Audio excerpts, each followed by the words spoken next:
Welcome back, subscribers, to Meals with Michael. We are doing, basically, it is a pull-apart bread with brie and biscuit dough and cranberry sauce and candied pecans and rosemary and thyme and melted butter. Yum. Everything that we want when we're on this holiday season diet. But you know, you have to indulge every once in a while. This is a really good brunch item if you want to do that. It's also good for a party if you want to take it there off of things, or just on your regular dinner table for this. So essentially you're taking your favorite biscuit dough. This is canned biscuits that you quarter each biscuit. So I have 2 cans and they were 8 biscuits each. Quartered makes 64. Okay. So 32 in a can times 2, 64. Okay.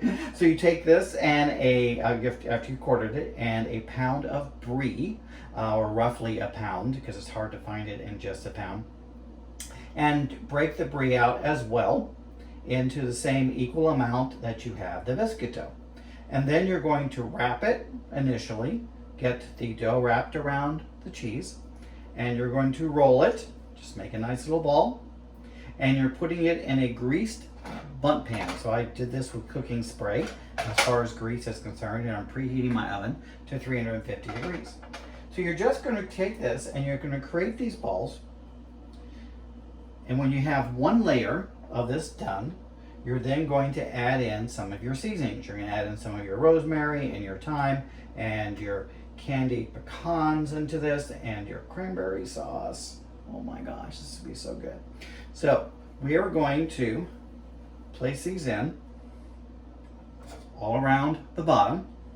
And then once I get that done, we'll come back and show you how to layer in the seasonings. And we'll just continue off of that on and on until this is full, or you're done with your 64 pieces, whichever comes first. So we can see after we finish this first layer what we're going to do. Be right back.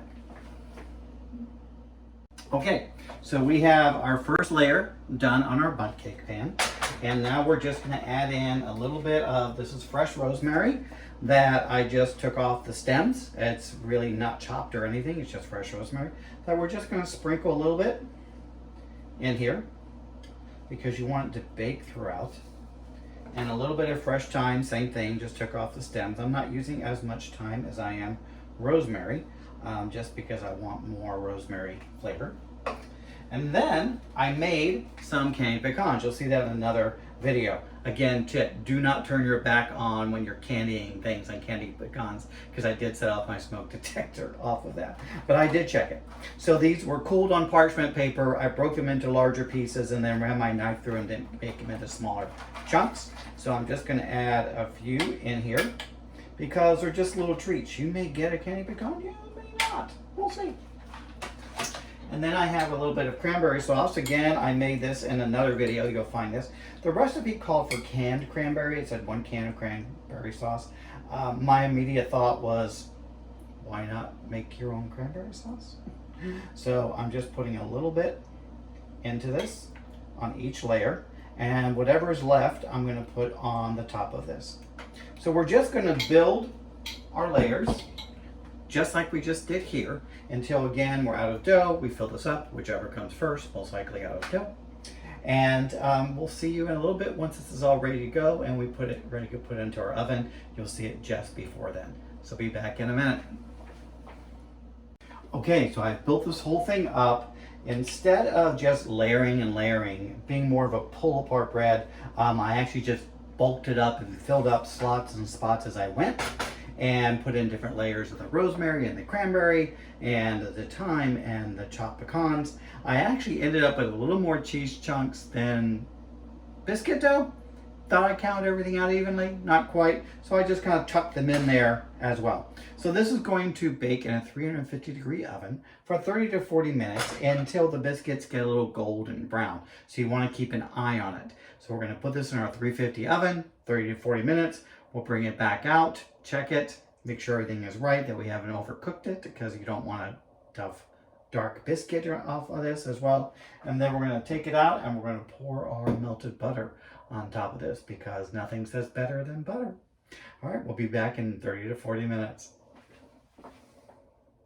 Okay, so this has been going for 30 minutes. Taking it out of the oven, I could hear it sizzling and everything, and it's getting just a little bit golden brown. It's beautiful. Oh my gosh. So we're gonna let that cool for just a few minutes, and then we're gonna turn it out. Hopefully it all comes out well.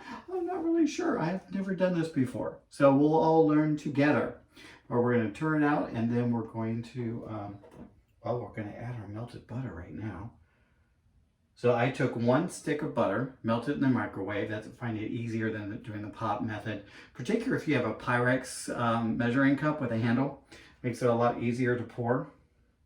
So, oh man. That is gonna be so good.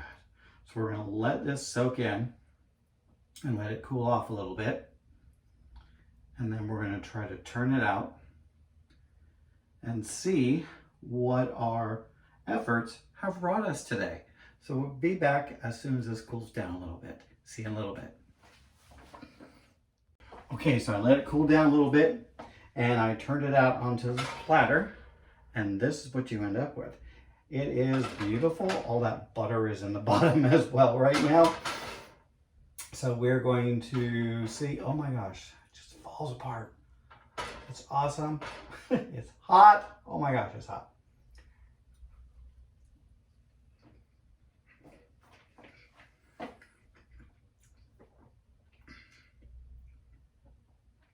Oh my gosh, what can I say? Flaky biscuit, cheese, cranberry sauce, rosemary, butter, all good things behind this. So, here you have something that you can do as a brunch dish. It's a little pull-apart bread. It's a little messy, but oh, it's oh so good. Hope you enjoyed this. Be sure to follow, to tag your friends, let them know about us, and we'll see you next time on Meals with Michael. Have a good one.